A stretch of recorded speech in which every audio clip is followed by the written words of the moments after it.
Welcome to Kibbe on Liberty. This week, my friend Eric July is going to help us work through all of this craziness that is going on in the streets of our cities.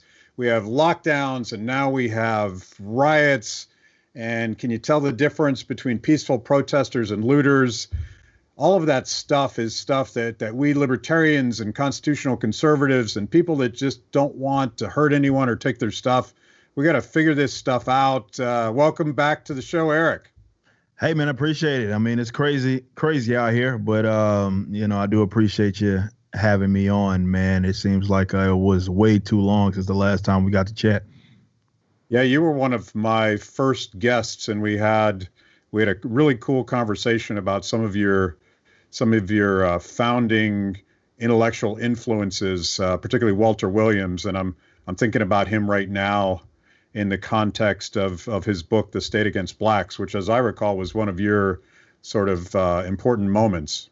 Absolutely. I mean, it's just his write-ups were amazing. I mean, in any context, it's, us being this far down the line and, you still picking up some of that stuff because it's some of it does ache the community. Some of it does warp what we do. It kind of highlights how we have a warped perspective on a lot of this. And unfortunately, because of that, we don't ever really get to any solution. But absolutely, State Against Blacks, anybody that hasn't checked it out, if it was never a point that a time that it wasn't relevant. I mean, I think it's always relevant, but for sure now it's about as relevant as it's going to get. Yeah, and I feel like Walter's analysis, which is just sort of a classic critique of unchecked government power, I feel like that very much influences the framework that you used. I watched you on Stu's show, and for people that don't know, both myself and Eric are contributors on Blaze TV, as is Stu, and you laid it out so succinctly in a way I hadn't really thought about phrasing it that way, but you compare racism and statism. Tell me what the difference is. Yeah, I mean, look, a lot of what people discuss and a lot of their gripes. Now, I'm not going to say every single person's, any groups, like their gripes are all legitimate. I would never pretend that is the case. But when it comes to the ones that are, or at least have some sort of truth to it, often those two get conflated with each other as far as what's actually the core issue. And to me, this is why I think that it's never an actual solution that's being created. I said, and I've always said, that racism without statism is nothing more than a bad idea. It is one thing for the guy down the street to dislike me because I'm black, or not want to sell his goods to me because I'm black. Why I want to line that guy's pocket anyway, I don't know. But it's one thing for that to happen. It's another when you have this, you have like the state, right? And you have this like territorial monopoly on ultimate decision making. It's completely different. And when you look at even racism in this country and some of the legitimate gripes that we've historically had, when you acknowledge the history of this country, Jim Crow, let's start with slavery. That's the obvious one. It was all state sanctioned. You know what I mean? State sanctioned and state endorsed. Black codes, slave codes, all of that. Jim Crow, all the places versus Ferguson. This was like from the local level all the way up to the federal level, and it was state sanctioned and state endorsed racism, and that's what made it so bad and so difficult for it to combat, and it was able to maintain itself for a very, very long time when you consider it in the context of this country. But that's why. That's why, because the state facilitated it and the state endorsed it and the state sanctioned it. And I think, unfortunately, we get so caught up. Now, that's not to say that people aren't racist. That's not to say there aren't racist people out there. But what we're missing out of all of this, and because the whole entire narrative, the entire conversation right now has turned into just blue versus black, or more so in this case, it's more white, particularly against black. And it's like, well, that's not really going to solve the issue. And this is why we have all of these we want to send them a new set of rules they don't follow. Like, there's an issue with this institution, and until that is like addressed, and it comes on different sides. It's the communities have to see it one way, or more so a different way, instead of expecting them to move their world for them, which sort of to them it legitimizes the police force in those areas. You know what I mean? So we have to address that problem, and I never want to lose sight. This is why I've been so. I mean, I hate to use the term aggressive in a libertarian, but I don't mean it in the libertarian sense. You know what I mean? But I've been so aggressive in attacking this issue because I want to get it back on the rails. Why? Because not only just because of the craziness that's going on in the world right now, but mainly because I want people to see it for what it is, so we can actually get, if you're fed up, if people want these solutions. If we can't have that conversation, honestly, we're going to revisit this again. Rodney King thing, that was 30 years ago, man. Like, it was 30 years ago when that was probably the most similar thing to this, where it wasn't just, we look at the LA riots, but it wasn't just LA that was, mad at it. Or you look at what happened when Dr. King passed, you know what I mean? Like, not passed, was murdered. When you look at that, it's the same thing back then. It was like, we're still revisiting this stuff, and it's 2020, and it's sad. But the reason is we're not attacking the core issue. We're attacking this. It's I don't want to say it's an invisible man, because it is a thing that exists, but it's an invisible man in terms of, like, it's a very hard thing to combat, but we know what's causing the destruction, but we just keep talking around it. Yeah. Another way to put that is that we're not fighting race. Well, we're fighting racism, but we're not fighting the institutionalizing of racism through the power of government to use their monopoly on force to do things like happened to George Floyd. Bingo. That's perfectly put. It's just it just hits different. Like, we talked about this, on the Blaze when I loved it, having a great roundtable discussion, even getting guys like Chad, Prather to look at it like, man, I probably would have pulled my gun on that cop. And I'm thinking about it, and I'm like, think about that. Okay, look, we all agree that if we just walk, now I'm not going to say everybody has a duty to try to stop a crime or something like that, but you can imagine with all of those people around, if those guys were just citizens, or just regular guys, it's 3 of them total on them, right? Somebody maybe would have broke it up, done something, said something. It wouldn't have went down like it did, but everybody has that hesitation, and it's not even a hesitation. It's like, we just won't do it. Now, why that is the case is the issue here. It's because we see it, that institution, that it is above what anything else that we can do. You know what I mean? They have a special set of rules that allows them to do things that we otherwise, could not do. But that hesitation right there, or the fact that people just like, I use that comparison because I want people to see, like, we recognize a wrong here, right? We all recognize this is wrong reaction, but what actually was it that made you? Because if you see the videos that were out, definitely the main one that was shot, you hear people in the background like, stop, like, what are you doing? Like, that's a completely different conversation. It's more action. He probably gets bump rushed, in if this was just regular guys, but we don't do that. And it's a tough conversation because it's uncomfortable for a lot of people. And I get it. Definitely for a lot of people that have grown up seeing, government, or more so seeing police officers as one way. It's a very uncomfortable conversation for a lot of people to have, but it's one that needs to happen.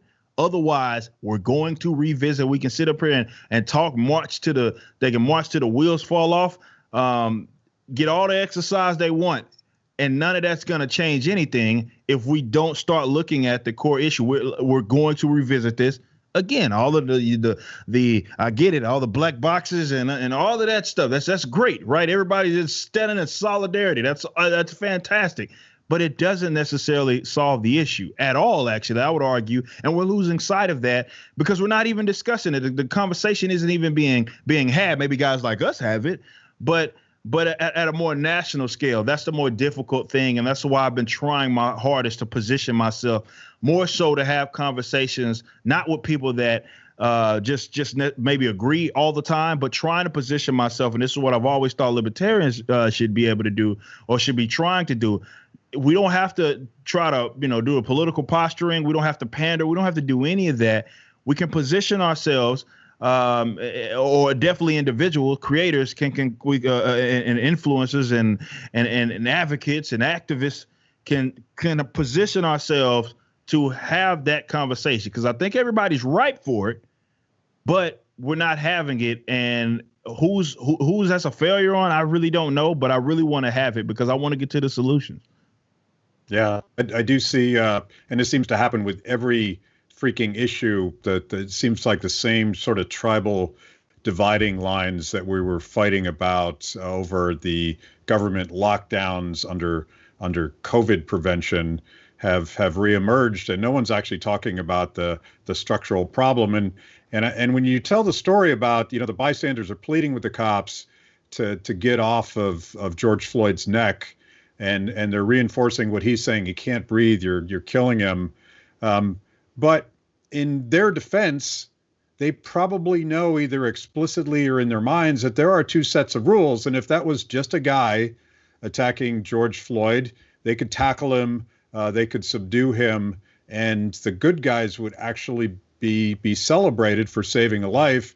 But when it comes to police, there are two sets of rules. We talk about it a lot, qualified immunity, and it seems like this machine that is a monopoly of police force has an ability to get out of these things. And so I understand that they're afraid, and I understand that there would be very much consequences for stopping that cop, because the narrative wouldn't be the same. The narrative was defined by the video that showed that guy murdering Floyd. So the thing that we libertarians bring to this, and I think this is true for progressives on one side, but certainly a lot of the conservatives that you and I speak to, a lot of conservatives have this sort of knee-jerk reaction that the cops are the good guys. Mm-hmm.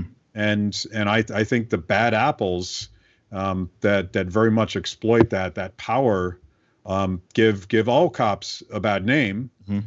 And the best way to celebrate good cops is to limit their power and hold them more accountable, because I think law enforcement right now is in deep trouble as well. Oh, most definitely, they're in deep trouble. A lot of people see them as the enemy, and I get it. I absolutely get it. But it's one of those things. Like, do we want to actually start getting to any sort of doing anything like that that's conducive to solving this issue? And I think that's been the difficult conversations that people, you mentioned a lot of conservatives have had knee-jerk reactions. I like to talk about the silver lining in that. I mean, because definitely once we see the other side of this, where you talk about the rioting and the looting and stuff like that, and people's businesses aren't being protected, cops are being told to stand down, or they're just not doing anything. I'm not here to dispute what's the case there. We just know that they're not protecting these businesses. That's what we do know. You know what I mean? And it's like there's an issue there, and we're seeing different sides for different reasons understand that there's an issue there.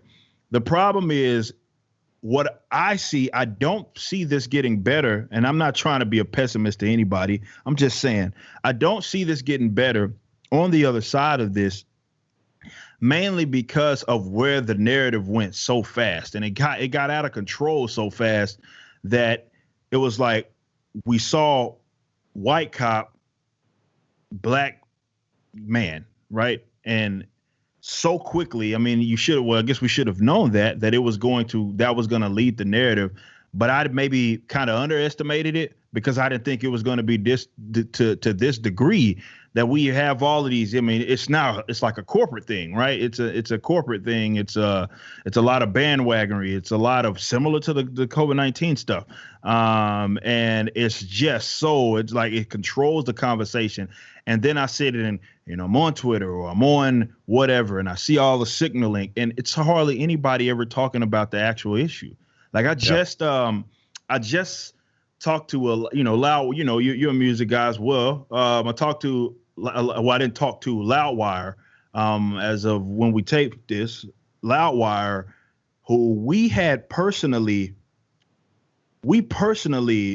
were on. They did. I don't know if they even still do it, but they used to do this like battle royale thing for all the videos in the middlecore, hardcore scene. And the fans would go vote for what was the top video. They would put the articles out and stuff like that. You get to vote and all that, yada, yada. My band, and backwards, when we dropped the Statism, I think it was, we ended up topping that, beating out all the bands on this scene for 5 weeks. So it's not like they didn't know who we were, right? They know exactly who we were. And I'm sitting here watching the entire music industry, at least in our scene, right? Get all of these guys, and no disrespect to, white folk, but it's so odd how that's the one conversation they're getting all these, and everybody's signaling like we have to stand, we have to do something. Not being racist is not good. And the same old generic bull crap. And I posted this to people that were following me, and I was like, guess how many of these publications have reached out to me? 0. You can't say they don't know I exist. Alternative Press had that band Straight from the Path. They ended up dropping they dropped a song called Good Night All Right. It's the corniest song that I like. No, none of us obviously care about all right. Just a corny, cheesy signal of a song. All I said was like 3 words on Twitter. I said, sigh, ... Straight from the Path. They had absolutely no problem quoting me in the article, saying that the scene reacts to this song that came out. Nobody has reached. I'm the one guy in the scene that has I'm black, right? I front a semi-popular band that's in the same. You can't. It's not like they don't know we exist. They've already covered us. You covered our singles. You released our singles. You cover all of them. Not all of them, but for the big ones. Alternative Press was gonna get Loudwire. It was a pretty Metal Injection. Like, these are pretty big thing. They've all covered us. So. Not my email didn't ring. I got a text from one of our managers. He said, "Now, Loudwire, I want to talk," because I quote tweeted him. I was like, because they said some Avenged Sevenfold frontman talks about, oh, this is why Black Lives Matter. So I quote tweeted him. I said, "Y'all know who we are. I love to discuss this issue with you." And that's when they hit me up, because I had to put them on blast. But it was never a thought to even reach out to me. And I'm not trying to pretend like I'm the most popular guy. What I'm saying is it's indicative of how they're trying to control the narrative that is. Like, it's an allowable opinion that everybody has. And that's honestly why there's no solution. It's like, I get what y'all talking. Y'all talking about the same thing y'all been talking about. Generic phrases, hashtags. I get all the awareness, all that protest. That's fine. We've been doing this for I don't know how long. Like, how long have we been doing this? And has it gotten you a solution? No. But they're not even trying to. It's like they pretend like it doesn't even exist. They like to think it. And how it got that way, I don't know. I'm not really concerned. I'm trying to position myself so we can have this conversation at a more national scale, because I do think if we can get them at the table, they'll hear us out. It's like, it makes sense. It's not like what we're saying is just insane. It makes sense, but they're not even trying to have the conversation. The conversation is being geared one way, and then you have the direct opposite side, where they take opposite sides out of spite, even if it's wrong. This is what we see with a lot of knee-jerk reactions sometimes, out of not necessarily as much on this. I think a lot of people, for the most part, unanimously agreed that there was something wrong here, at least. But in a lot of cases, knee-jerk reaction, it's always to defend that institution, just because the other side is it's saying, oh, they're wrong, tear it down, yada yada. We're not getting any solutions. None of this is conducive to actually solving this, and that's what I want to get to. I'm trying so hard to get there. Yeah, some of the I feel like it's super trite. Some of the virtue signaling coming from the music industry is super frustrating right now, because they do have a megaphone. They have a cultural megaphone. And part of it seems to be that they've been infected with the same sort of clickbait culture that drives mainstream media, where if they actually force you to think, and they say something that's outside of this two-team tribal narrative thing, they're not going to get as many clicks. But the other piece of this, and I don't know how you feel about this, but But so much of this, like the lockdowns, seem inherently political. People are so pissed off at Trump. And I'm not even a Trump supporter, but I see this dynamic that Right. I feel like every national crisis is now exaggerated and prolonged and inflamed simply so that we can blame Trump for the whole thing. Absolutely. I mean, you are 1,000% correct. And we'd be fools not to, even as non-Trump supporters, we'd be fools not to acknowledge that that's going on. We're seeing it now. People are, no matter what it is that he does, it's like it's the worst thing ever. It's to blame him or this is on your head. Had nothing to do with me. To be fair to him, and I hate to even be fair to him, he had nothing to do with what happened in Minneapolis. It has nothing to do with it. He doesn't govern there. He governs over the country in terms of being the president, but that's all Minneapolis. Like that's on, they have a mayor, you know what I mean? They have a city council. They have all of these. They have the police chiefs. That's on them. Like that's more so on them. And somehow I would see comments on Twitter about people like, well, this is what you created. I'm like, what the? That doesn't even make sense. But that's where that's a discussion. That's the type of silly discussions that we're having. It's like, whose fault is it? You know, is it Trump's fault? Trump didn't do something. He should have did something. And when he does something, he did too much. That he got one side saying bring the National Guard, other side's out of control. Other side says no. If he even seems to like threaten it, they act like, oh man, it's about to be he's gonna start shooting like the National Guard is about to start killing everybody or something like that. And it's like, this isn't even about George Floyd anymore. Like this isn't even about, I wish we don't have to pretend. I certainly won't. I ain't been pretending at all. This ain't about that anymore. I think that there are people that are protesting that are keeping them in their hearts and minds. I wouldn't even, I would not say that there are people that have great intentions that are maybe misguided. I'm over the mark. I'm gonna be honest. Even from a peaceful protest point, I'm not saying that people don't have the right to do that. I just don't think it's conducive to solving this problem. We've been marching. I'm tired of marching. I'm tired of awareness. Like, what exactly is the signs and stuff is that going to do as far as preventing something like this from happening again? And to me, it's nothing. We've been doing that already. And it seems like a lot of it is political. And a lot of it's political posturing done by way of politicians, depending on what side they are, what color they rock, what, if they have an R next to their name, if they have a D next to their name. And people do that, to take positions based upon that. And it's a very frustrating thing to see unfold, because I called this early, like really early on. I was like, this is going to get to a level that, for one, they might not ever be able to control, but it's going to get to a level to like incentivize almost the people that are being caught in the crowd. People's businesses are. It's really heartbreaking for me to look at that. So some of those videos, when I see people of different age, race, demographics, so forth, that are having their businesses destroyed. Shared a video yesterday. Black woman in Bronx, part owner of this like shop. They messed the stove up top to bottom. And she's like, y'all talking about Black Lives Matter. Like, what about, I'm a part owner of this stove and look what you did to me. And you have blue check marks on Twitter sitting here either justifying it or excusing it as if you can't. And this goes to the political element. We have these false dichotomies and false choices that are foisted upon us, where it's like, and it's funny as hearing us libertarians say it, it's because like, I can absolutely condemn state aggression while also understanding that rioting, or more so looting, destroying people's property, are bad things. I'm not forced to choose between the two. Who made that rule?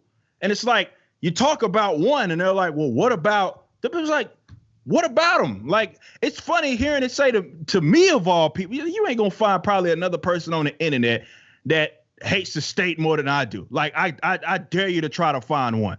It's certainly one more consistent. I spent for the better part of this decade touring the country, dropping 18-track albums, doing all of this, talking about it's funny, we backwards. We've been talking about this all week about backwards has a song for that. I literally say, I dropped self-ownership in 2016, and I literally say, for example, when a cop shoots a black man, you focus on the racism, ignoring all the statism. Like I did that 4 years ago. Like I was talking about this very instance playing. I said, holding signs, rioting is not about to save them because you must have forgot that that's the power that you gave them. I'd been saying this for the longest, and this is what, for lack of better terms, triggers me out of the industry because they hated us for it. Like backwards had a target on our back everywhere we went, everything, because this scene hated us because we were the ones they were all Bernie, for the most part, all Bernie bros. There we got up there and said, like, yeah, you might not like Trump, but if you think he's the start and the end of this, you sleep. They would hate us for it. They hated us for it. And I'm sitting there arguing with all these guys in the scene for the most part, same guys who have been advocating for big, you don't get much more big government than a Bernie Sanders type. And then for them to turn around and try to like act as if they're able to position themselves to say all cops are bastards or anything like that is laughable to me when they advocate for policies that are diametrically opposed to, not especially when we talk about in some of these communities. You mentioned Walter Williams. You mentioned Walter Williams and the State Against Blacks, and long talking about minimum wage laws and how that is still to this day screwing over young black folks, and because they go to these rotten schools, that's not where they're going to learn any sort of valuable skill set to be valuable more so in the workplace. They need to work. And all that does is prices them out of the market. So these guys talk about doubling that. These same industry guys talking about more taxation, which are all these different new laws and new things that, because they think they have a good heart, incentivizes more and more conflict with the state, it more so hurts these guys economically. And for them to try to do this political posturing now, because it's socially acceptable to act like you're mad about something, it's hilariously dishonest to me, because again, they advocate things that are diametrically opposed. Yeah, that disconnect, and we've talked a lot about sort of the ultimate contradiction in sort of democratic socialism, the way Bernie Sanders sells it, and AOC to a less extent. I think Bernie is probably more intellectually interesting because he is very much a critic of permanent war. He's a critic of the police state. He's a critic of the war on drugs. He's a critic of mass incarceration. But his solution for everything is to expand the exact state power that created those situations in the first place. And I've always viewed that as an opportunity to get people to sort of follow the logic a little bit more, but I see the same sort of failure to think through things when it comes to being angry about police violence and the militarization of police, as if that's not intimately and directly associated with the fact that government's too big and has too much power and spends too much of your money. They constantly don't get that, and I don't know about you, Eli. So I want to take a step back. I love peaceful protests, and I think civil disobedience, when it's done well, is a great way to sort of galvanize public support and get the attention of the political class. We haven't done it on this, definitely not this time, but I think always the protests against police violence have been corrupted by people that aren't peaceful protesters, people that aren't looking for institutional change. And in this particular case, I think I sort of divided them into three groups of people arbitrarily. There's good people out there protesting a really horrible thing that happened to a black man, and I'm with those guys, right? Regardless of whether or not it's effective. They're doing the right thing and they're doing it for the right reason. And then there's the looters who are just opportunists. I don't know why exactly they're doing what they're doing. I think the lockdowns have something to do with that. But the people that really piss me off are the professional provocateurs, the Antifa activists who very much believe that violence is somehow going to get them to their socialist dream world. And those people are specifically undermining the cause of George Floyd. They're also, by the way, creating an environment where the police are going to have more weapons and more power and more leeway to stomp on innocent individual lives coming out of this. Yeah, they're giving them a reason, right? And that's unfortunate. I'm pretty sure we both have seen videos of some little scrawny white kid with a skateboard bashing a window, and then some black dude comes and snatches it from him. Like, what are you doing? Right? I saw one other one. You're making us look bad. Yeah, right. I saw another one. A group of I guess it was a group of these types that were in a car, gives a brick to a group of black dudes, and a black woman gets the brick, walks next to the car, gives it back to, like, well, why in the world would you give them that? Like, and I'm seeing all these videos, people getting body slammed as they're trying to, you see videos, guys trying to break up like concrete and stuff like that, and then they end up getting smacked up by the crowd. There are some people that are like, they at least recognize that it's wrong. Like, they're like, and they're obviously conscious of the fact that that group of people are making them look bad and are undermining the cause. And it's a very unfortunate situation. And that's what these Antifa types, these little fake anarchist types.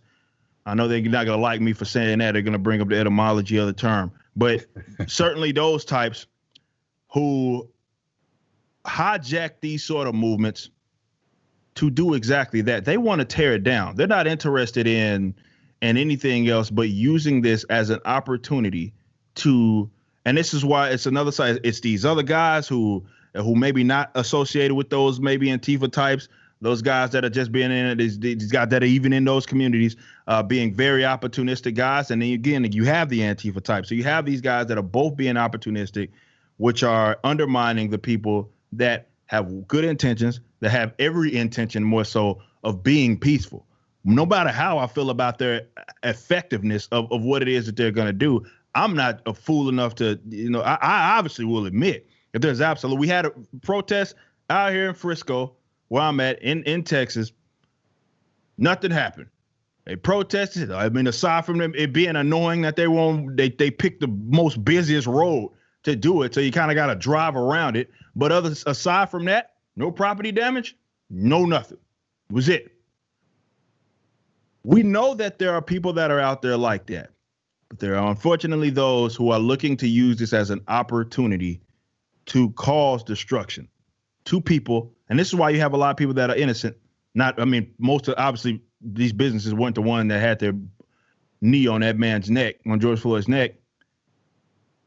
It's unfortunate because it does undermine it, because we have to talk about it. I can't. I know people get frustrated, like, what do you mean why I'm talking about, when I know people's personal businesses down in uptown in Dallas that get what you mean? Why am I talking about it? Of course I'm going to talk about it. We out here in Dallas. I'm not even in Minneapolis. And we're seeing this sort of stuff happen. And again, what frustrates me the most is the people that excuse and justify. Like, I'm seeing people that are in positions of power, house on the hill. And I ain't disrespecting nobody on the house over here. I mean, if I could live on the house on the hill, I'd do that as well. I'd be living in a great area. You know what I mean? But what I'm saying is they're going to suffer the least. They're going to suffer the least. The people that are going to suffer are the folks in these communities. Like, I watched that, again, the black woman that was out of Bronx. She's like, we're trying to build this community up, but y'all tearing it down. Yeah. That's not helping anything. Like, these fools sit up here and be like, well, they got insurance. It can be replaced. It's almost like they have absolutely no idea how business or commercial insurance works. What you think they can just quantify everything or put everything, expense it all out, and then an insurance company just writes them a big fat check the next day. We got people out here in the South that had tornadoes last year. And they still processing them claims. So what makes them think that it's gonna definitely, with all of them are happening at the same time, that it's just gonna be a cut and dry, everything gets paid for? I mean, I'm not even mentioning the fact of people that didn't have the type of insurance that would cover something like this anyway. But never mind even that. Think about, even from a bigger spot, a grocer, right? Those people that need to shop there. What about the people that need milk, food? You know, looted out the entire Target that they may have gotten their stuff from. And man, hopefully there's a store near that they can go to. But I watched another thing. I can't remember what city it was. A woman was crying on TV. She's like, the buses are running. I live in this community. I walk everywhere. They done tore down a Dollar Tree, all these different places where I get my stuff. Where am I supposed to go? That doesn't even process in these guys' mind. These people also employ people like, Killer Mike was talking about it in Atlanta. He's like, how do I tell people? I know three black business owners that have their businesses destroyed. It's not just their businesses, the owners. Also, what about the employees that work there? You know, they're out of jobs now. They're not thinking it through, and it's a chain reaction of people that are being negatively impacted. I don't know why everybody thinks every business owner is just rich. I speak out of this in experience. Well, my woman, when they're in the franchise owners, they work out of the store. The black woman I was talking about in the Bronx, she's a part owner. She's also a part-time worker.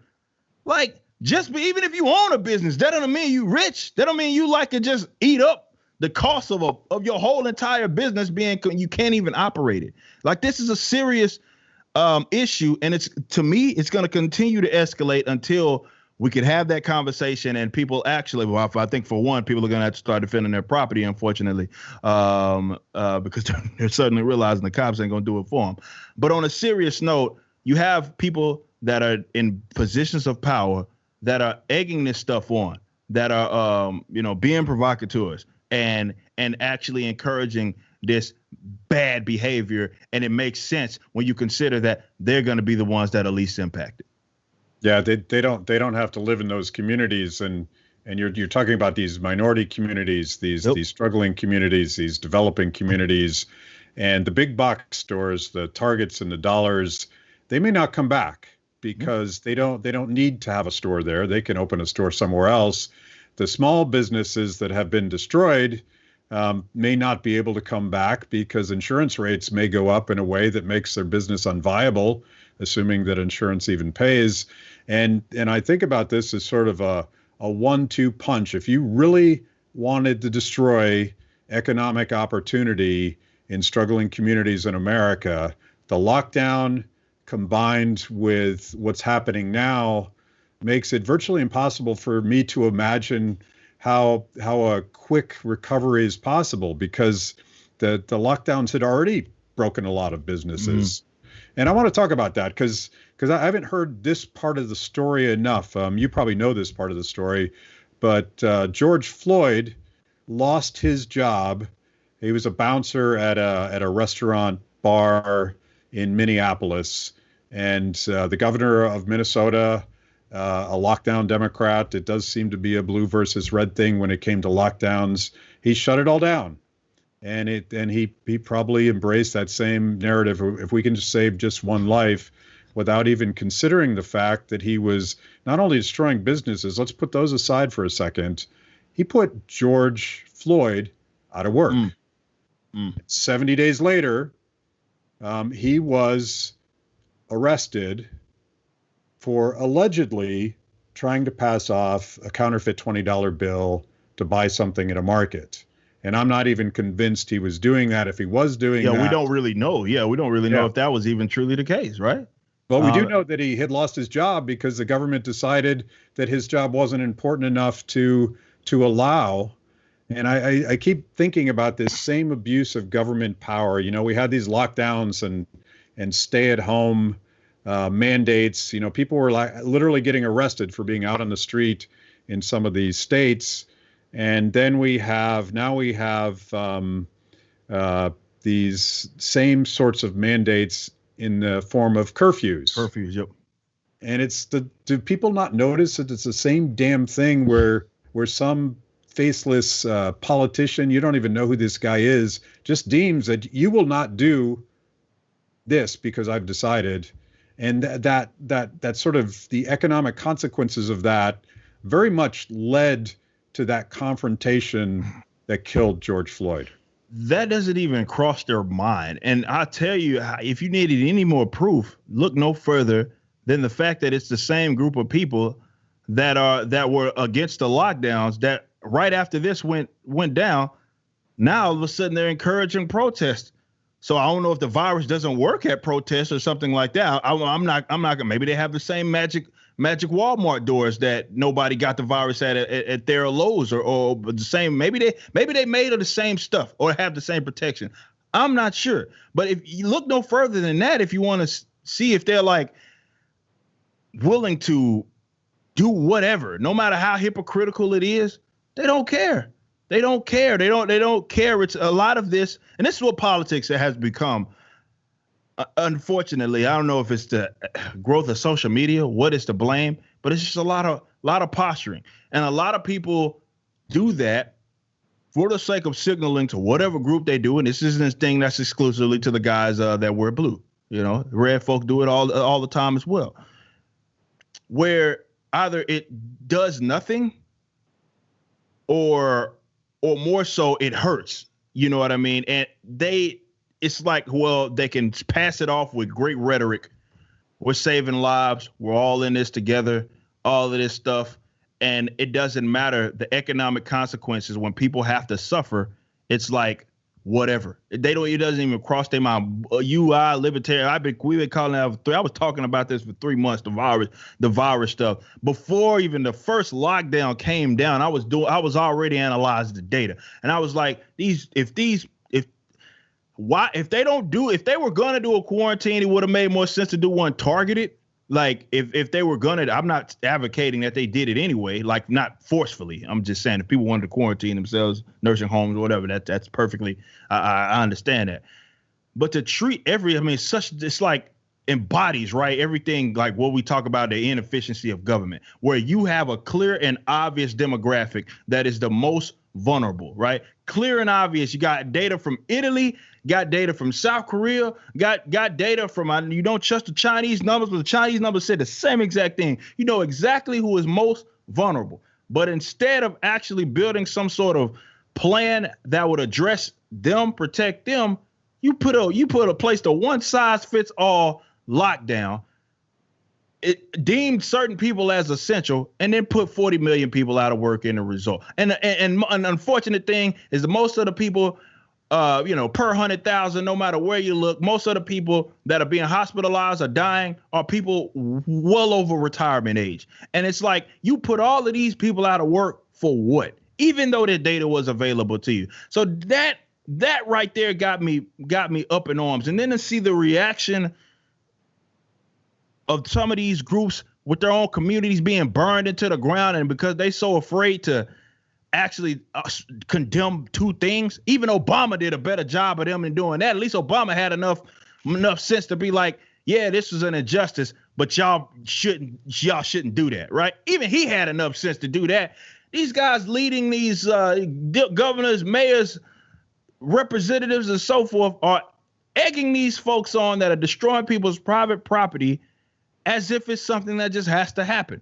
And then had the nerve to act like, if me, I've been on the defend yourself by all means. Korean rooftop Koreans back in style, 1992. Like, do what you got to do. If you're I'm in Texas, you know what I'm saying? We ain't no duty to retreat out here. You know what I mean? And you got to do what you got to do on a serious note, because the cops aren't going to do it for you. And dare I had that position right back to the false dichotomy. Well, you don't care about this black man that was murdered by police. I'm like, dude, I do this 365 days throughout the year. You cannot lecture me on that. I've been trying to warn you. I even wrote songs about it. I gave you something to groove to about this, and you didn't listen. And people long before me were saying the same thing, and here we are. A lot of people out of work, and now you hit it perfectly. It was a double whammy.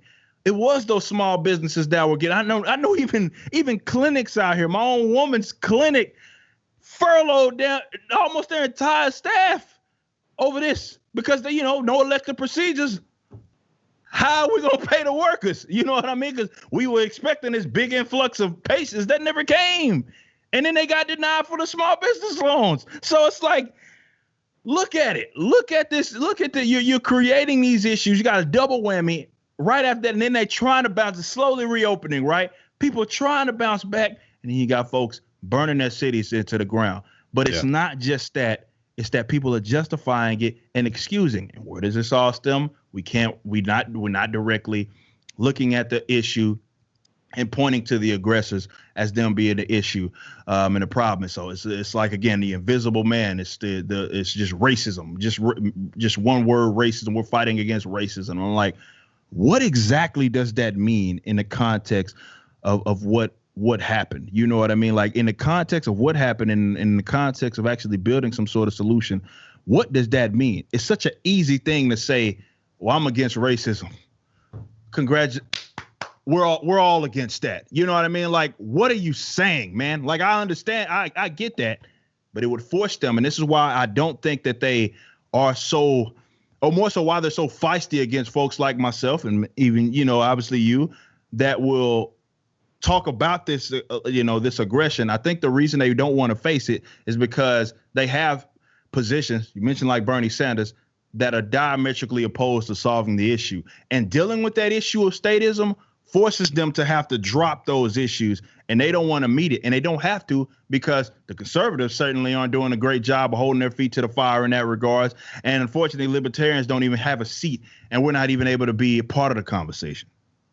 I think you mentioned the responsibility of self-defense, because the police aren't going to do it for you, and the government's not going to do it for you. I think that is a application of a broader principle that gets down to individual responsibility and even localism. One of the proposals that I saw that I thought made a lot of sense to me instinctually is that cops should actually work in the neighborhoods that they live in. And when you bring in cops from out of city, out of state, you run into all sorts of problems because they don't have a connection with that community.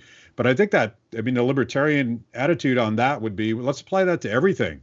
We don't want a governor deciding whether or not a hospital should permit certain types of patients to come during COVID. We don't want a governor deciding whether or not that business is appropriate to stay open or has to be closed.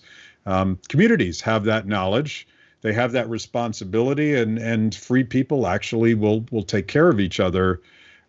Our positive answer for all of this raging that we're doing on this show is that if you would leave people alone, we could solve all sorts of problems, frankly, including racism. Yeah, we could do that. Absolutely. It's getting closer to the individual. Yeah, exactly. Yeah, stop help. That's the key thing. Is like stop it. You're making it worse. Yeah. But the localization, the decentralization, it's just like one of the core. I think where a lot of most libertarians, if not all, can at least agree that that's a solution towards working towards a freer society. In terms of putting it to action, that's easy. It's not going to be a light. I don't believe that we're going to ever get to a libertarian society by way of a light switch.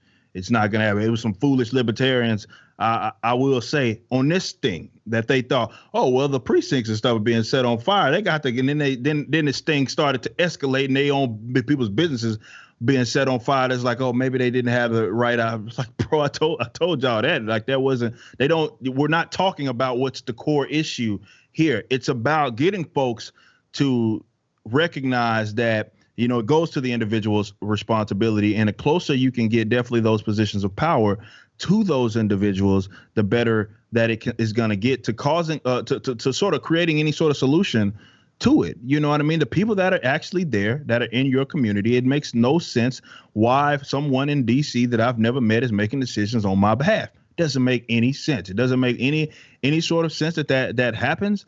We want to get it more localized, and I think that decentralization and that element is going to solve a lot of these issues, a lot of, if not all of these issues, and it just doesn't apply to this. It applies to a lot of these different things. This is why I always let even the so sympathetic and empathetic socialists, right? I'm like, you know what?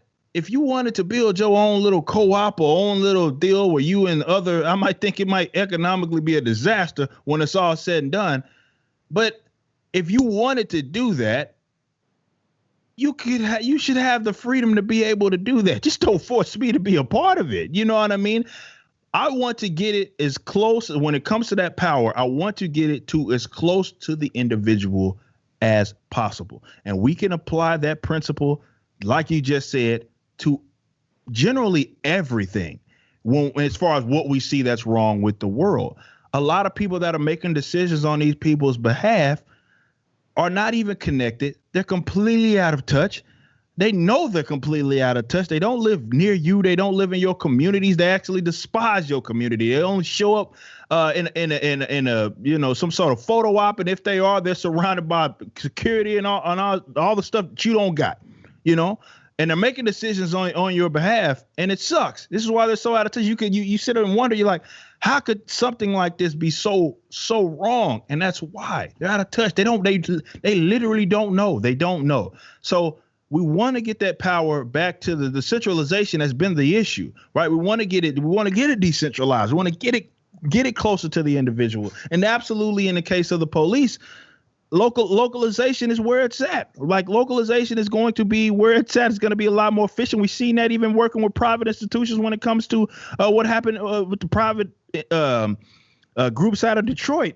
You know what I mean? That are policing apartment complexes and stuff like that. They were like, hey, give us an apartment, and instead of obviously charging them rent, give us an apartment, pay us a little bit, and we'll make it happen. And it's more efficient than anything the police are gonna do with their over policing. And when they're over policing, they're policing things that, in a lot of cases, have absolutely nothing to do with it. There's no aggression. There's nonviolent crimes and stuff like that, and turning a blind eye in a lot of cases to the actual aggressors in a lot of cases. We got to get it closer to the individual, but it's about us having a seat at the table, because that doesn't even cross their mind, man. I have too many conversations with people, or people stumble across my work and they're like, I've never even heard someone say that. And when I hear that, I'm like, as loud as I am, right? As like, I ain't one to hold no words. You know what I mean? I got all these videos and stuff like that. And I'm like, man, you mean to tell me you've never heard that perspective? And I try to, that's why I'm all about culture. We talked about on the last time I was on the show. And that's why I think the battle is going to be won. And it's positioning ourselves so we can actually be a part of the conversation, because we're not at it. The conversation is being had between two parties. And I'm not necessarily saying political parties. I'm saying whether you deal with mainstream progressivism or mainstream conservatism, they're the ones with the seats at the table.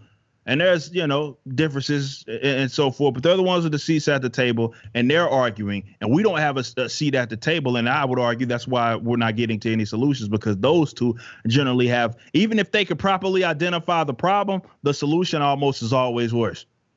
That's why I love the fact that you use your band and your music and your lyrics to turn on people. I would call them liberty curious, because they've probably never heard the word libertarian. They've never heard those ideas. We're running out of time, but I definitely want to get a quick update on Backwards, and for people that don't know your music, where they can find it. You can obviously go to backwordsmusic.com. That's BACKWORDZ music.com. Backwards Music is also the handle as far as YouTube. You can hit us up on Twitter, all of that, all the YouTube, Spotify's of the world, iTunes. We're on every major digital platform, music videos, all of that stuff. You can check it out. As far as what we got going, I know everybody's anticipating, and certainly knows us, is anticipating the sophomore album. And it's, for the most part, funny. We're having this interview yesterday. We had a big conference call talking about the album, as far as getting some ideas for the first singles and all of that. The album, for the most part, is done. There are some things that we need to add, but the album is, for the most part, done. It's just, as far as how we release it, it's tough, because we don't know how this virus thing is going to impact the market in terms of touring. So we don't know. Yeah. Like, nobody knows. This is why you see so many musicians in our position that are reluctant to drop, because we don't know how what like, it would be like career suicide for us, definitely, to release a sophomore album and not be able to get on the road. Now, we do have the luxury of having some musicianship, right? We can do a lot of different things. If you heard our sound, you know that whatever we feel like sounding like that day is how it's going to sound, and we're not limited to anything. Rap doesn't matter. We want to do a full hardcore song, make it a little more punk, like a little more medical, whatever we want to do. So We are, and I announced this not too long ago. I am going to be putting out some strictly rap stuff to hold a lot of guys off between the album. We can't give them a date because we don't know, and I'm going to be completely transparent about that. But I want to give them something. So I'm in the process of setting up my studio in the other room, and I'm going to be dropping a lot of rap stuff to hold these guys over. And that's what's on the agenda. And we're finishing up our songs. Just had a great conference call yesterday, and we're finishing up our songs. And I can't wait for people to listen to it. If they thought the first one was nice, I mean, wait till they hear the second one. It's gonna absolutely blow your minds. But it's just we can't put a date, we can't put a timestamp on it because, and we're glad we actually didn't, because the virus hit. It would have been silly if we'd have dropped. Well, where we're gonna drop one this upcoming month, and then nobody can predict a pandemic's going to hit or anything like that. But it's on retrospect, I'm glad we did. But we'll have something to hold these guys off till the album drops. Cool. And let me know, because I definitely want to share that stuff with our audiences as well. They love the last album, and I got a lot of feedback from our last show. And by the way, I have to thank you for joining Blaze TV, because on occasion I feel like the lonely libertarian. So there's at least two of us, and I think there's a lot of other of our colleagues that are very much liberty curious, and I just love that you're on there. And I heard you say this somewhere, but I've never been told what not to say. I'm free to be myself, and I just love being part of that family. That's what makes the Blaze unique, and that's what makes it great. And I want to be as clear as day. I've been appearing on Blaze shows since forever. And rest in peace, obviously, even when Doc Thompson was there, you know what I mean? Long before that, I've been appearing. So I had all the time in the world to vet them before I officially came on. And during all those instances, never once did they ever just say, hey, stop, don't say that. It was never that. They've never tried to silence me or anything like that. They've been a lot open. They know where I'm at. They know I'm an anarcho-capitalist, and that's what makes this family certainly awesome, because like you said, they're all liberty curious, and they're at minimum willing to hear us out. And unfortunately, I cannot say that about some of the other guys. Again, same thing. I've never been invited to any of their forums or roundtable discussions or anything like that over to the guys on the other side. So I do appreciate that out of Blaze. Okay, Eric.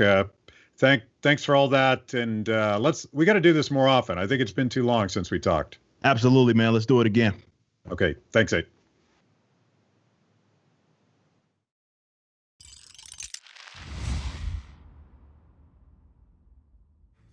Thanks for watching Kibbe on Liberty. By now, you know this is the most important event of your week, so make sure you subscribe on YouTube. Click the little bell so you get notifications. Kibbe on Liberty, mostly honest conversations with mostly interesting people.